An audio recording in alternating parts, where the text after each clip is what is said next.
وَلَقَدْ يَسَّرْنَا الْقُرْآنَ لِلذِّكْرِ فَهَلْ مِن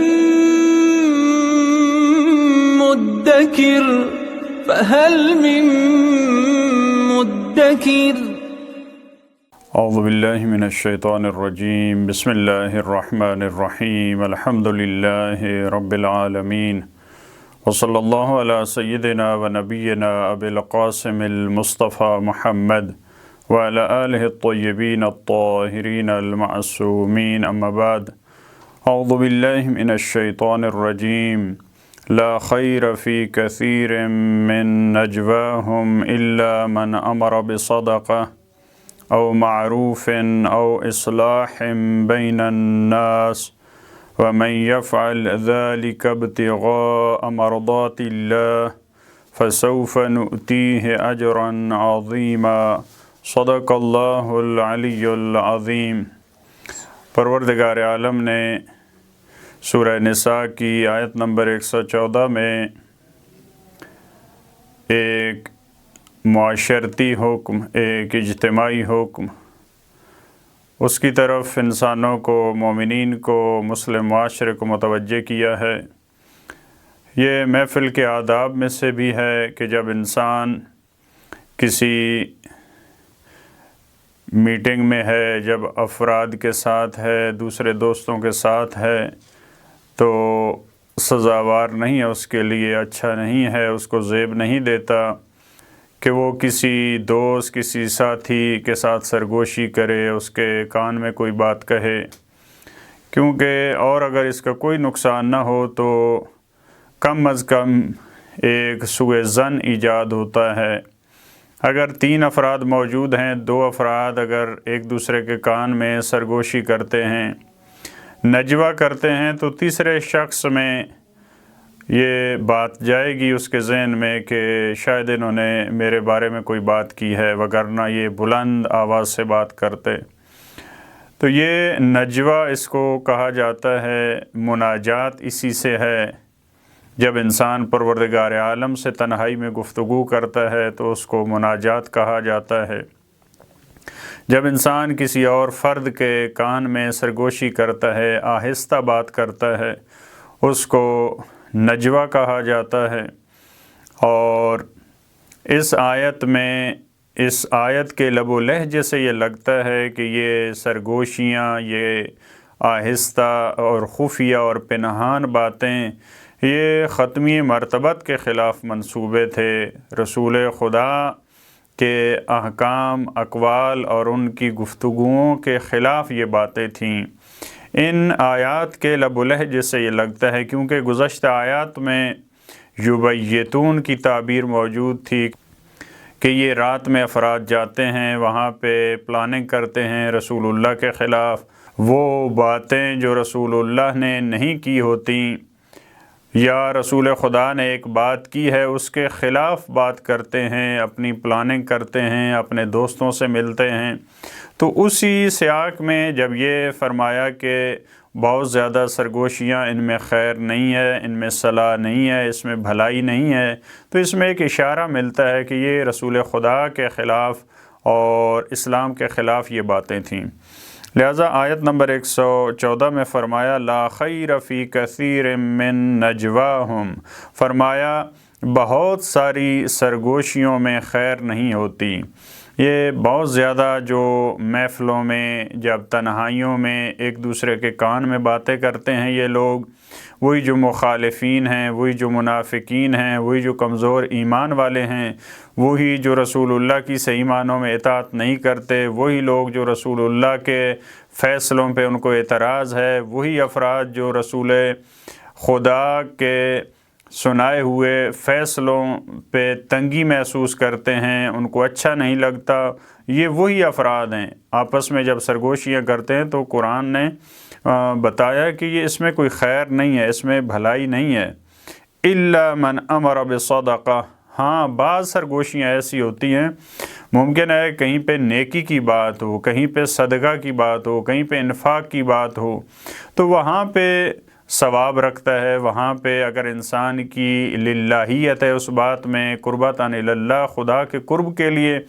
اگر انسان صدقہ کا حکم دیتا ہے لیکن وہ آہستہ کسی کو کہتا ہے، کسی کے کان میں بات کرتا ہے انفاق کے لیے، مثال کے طور پہ کوئی فرد آیا ہے، اس کے دروازے پہ کوئی فقیر ہے مانگنے کے لیے آیا ہے، یا محفل میں بیٹھا ہے، تو انسان آہستہ اپنے کسی قریبی فرد کو، کسی بیٹے کو، کسی رشتہ دار کو آہستہ اگر کہتا ہے کہ ان کی خدمت کی جائے کسی طریقے سے، تو یہ کیونکہ اللہ کے لیے کام ہے تو قرآن کریم نے اس کو مستثنیٰ قرار دیا ہے، یہ وہ جو مذموم سرگوشی ہے اس میں نہیں آتا۔ لہٰذا اگر آپ امر کرتے ہیں، صدقہ کا حکم دیتے ہیں اور اس کے لیے سرگوشی ہے تو اس میں حرج نہیں ہے۔ او معروفن، یا نیکی کا حکم ہے۔ معروف کا ایک مصداق صدقہ ہے، لیکن اہمیت کی وجہ سے قرآن کریم نے اس کو الگ سے بیان کیا، حالانکہ جو معروف، جو اچھائی ہے، جو نیکیاں ہیں، جو خیر ہے، اس کا ایک مصداق صدقہ ہے، صدقہ بھی اس میں شامل ہے، لیکن یہ پہلے خاص چیز کا ذکر کیا، اس کے بعد ایک عام نیکی کا یا کوئی بھی اچھائی کی بات ہے اس کے لیے اگر سرگوشی ہے تو کوئی حرج نہیں ہے۔ او اصلاح بین الناس، یا لوگوں کے درمیان صلح کی بات ہے، اس کے لیے سرگوشی ہے، اختلاف کی بات نہیں ہے، توڑنے کی بات نہیں ہے، اگر جوڑنے کی بات ہے اس کے لیے سرگوشی ہے، ضرورت پڑی ہے تو اس میں کوئی حرج نہیں ہے۔ وَمَن يَفْعَلْ ذَلِكَ ابْتِغَاءَ مَرْضَاتِ اللَّهِ، فرمایا اور جو یہ کام کرتا ہے، جو نجوہ معروف کے لیے، اچھائی کا حکم دینے کے لیے، لوگوں کے درمیان اصلاح کے لیے اس طرح انجام دیتا ہے، وہ اس میں کیا مد نظر ہو؟ ابتغاء مرضات اللہ، اللہ کی مرضیوں کو پانے کے لیے، جیسے امیر المومنین کے بارے میں فرمایا وَمِنَ النَّاسِ مَن يَشْرِي نَفْسَهُ ابْتِغَاءَ مَرْضَاتِ اللَّهِ، وہاں پہ مولا کائنات کا شب ہجرت بستر رسول پہ سونا وہ کس وجہ سے بہت بڑی عبادت بنا؟ کیونکہ وہ ابتغاء مرضات اللہ تھا۔ لہٰذا یہ اگر معروف کا حکم دیتے ہیں، اگر یہ اصلاح بین الناس کی بات کرتے ہیں نجوہ کے ذریعے، سرگوشی کے ذریعے، تو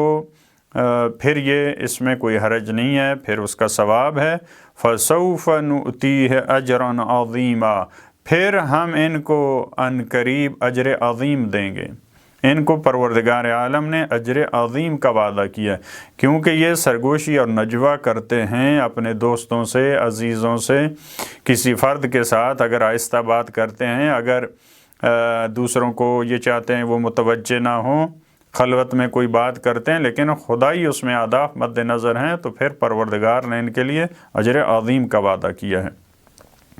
اس کے بعد والی آیت نمبر 115 میں فرمایا وَمَن يُشَاقِقِ الرَّسُولَ مِن بَعْدِ مَا تَبَيَّنَ لَهُ الْهُدَى، فرمایا جو رسول اللہ کی مخالفت کرتا ہے۔ الرسول سیاق و سباق اور ان آیات کے لحن سے معلوم ہے کہ ختمی مرتبت کی ذات ہے، یہ خاص جو الرسول ہے، جو رسول اللہ کی، جو ختمی مرتبت کی۔ یشاقق الرسول، یہ دشمنی کے معنی میں آتا ہے، مخالفت کے معنی میں آتا ہے، ویسے اس کا اصل جو ریشہ ہے وہ جدائی کے معنی میں ہے، شقہ، شقاق، یہ اسی لفظ کے دوسرے فیملی کے الفاظ ہیں، الگ ہو جانا، مخالف ہو جانا۔ جو شخص رسول اللہ کی مخالفت کرتا ہے من بعد ما تبین لہ الہدی، بعد اس کے کہ اس کے لیے ہدایت بالکل واضح ہے، ایسا نہیں ہے کہ اس پہ امر مشتبہ ہے، مبہم ہے، نہیں، بالکل واضح ہے، اسے معلوم ہے صحیح راستہ کون سا ہے، اس کے باوجود رسول خدا کی مخالفت کر رہا ہے۔ وَيَتَّبِعْ غَيْرَ سَبِيلِ الْمُؤْمِنِينَ، اور وہ پیروی کرتا ہے مومنین کے علاوہ جو راستہ ہے۔ مومنین کا راستہ کون سا راستہ ہے؟ جو ختمی مرتبت کی اطاعت کا راستہ ہے، جو رسول اللہ کی پیروی کا راستہ ہے، جو قرآن کریم نے پہلے بیان کر دیا اطیعوا اللہ و اطیعوا الرسول و اولی الامر منکم، پھر یہ بیان فرما دیا کہ رسول خدا کی اطاعت، وہ اللہ کے اذن سے ہے۔ پھر یہ بتا دیا رسول خدا کی اطاعت اللہ کی اطاعت ہے۔ یہ سب کچھ واضح ہونے کے بعد اور مومنین جو یہ راستہ انتخاب کر رہے ہیں اس کے علاوہ راستے پہ چلتا ہے کوئی شخص، نولیہ ما تولا، تو ہم اس کے اعمال کے مطابق اس کو سزا دیں گے۔ ہمارا رویہ اس کے عمل کے مطابق ہوگا، جیسے وہ راستہ انتخاب کر رہا ہے، جیسے اس کا انتخاب ہے، جیسا اس کا اختیار ہے، ہمارا رویہ اس کے مطابق وہی ہوگا، کیونکہ اس کے سامنے ہدایت کا پیغام واضح تھا، اس کے باوجود وہ رسول خدا کی مخالفت کر رہا ہے، اس کے باوجود مومنین کا جو راستہ ہے رسول خدا کی اتباع کا راستہ اس پہ نہیں چل رہا، لہذا نولیہ ما تولا، ہم اس کے ساتھ وہی ہمارا رویہ ہوگا جس کا وہ سزاوار ہے۔ وَنُصْلِهِ جہنم، اس کی تفصیل کیا ہے، اس کی تفسیر کیا ہے، ہم اس کو جہنم میں ڈال دیں گے، جہنم کی آگ میں ڈال دیں گے، وہاں پہ اس کو لٹکا دیں گے۔ اس کی سزا یہی ہے، دنیا میں بھی اس کی سزا ہے اور آخرت میں۔ وَسَاءَتْ مَصِيرًا، اور یہ بہت برا ٹھکانہ ہے۔ قرآن کریم نے جنت کو اچھا ٹھکانہ قرار دیا ہے، جہنم کے لیے ساعت کی تعبیر، بئسا کی تعبیر، جو کسی بری چیز کے وصف کے لیے اور توصیف کے لیے جو الفاظ استعمال ہوتے ہیں قرآن کریم نے وہ استعمال کیے ہیں ان افراد کے لیے۔ پروردگار عالم ہمیں توفیق دے، ہم ختمی مرتبت کے فرامین، ان کے اقوال، ان کی سیرت، ان کے اہل بیت، ان کے دامن کو مضبوطی سے تھامیں اور ہمیں پروردگار ختمی مرتبت کی صحیح معنی میں اطاعت اور اتباع کی توفیق عطا فرمائے۔ اللہم صلی علی محمد و آل محمد۔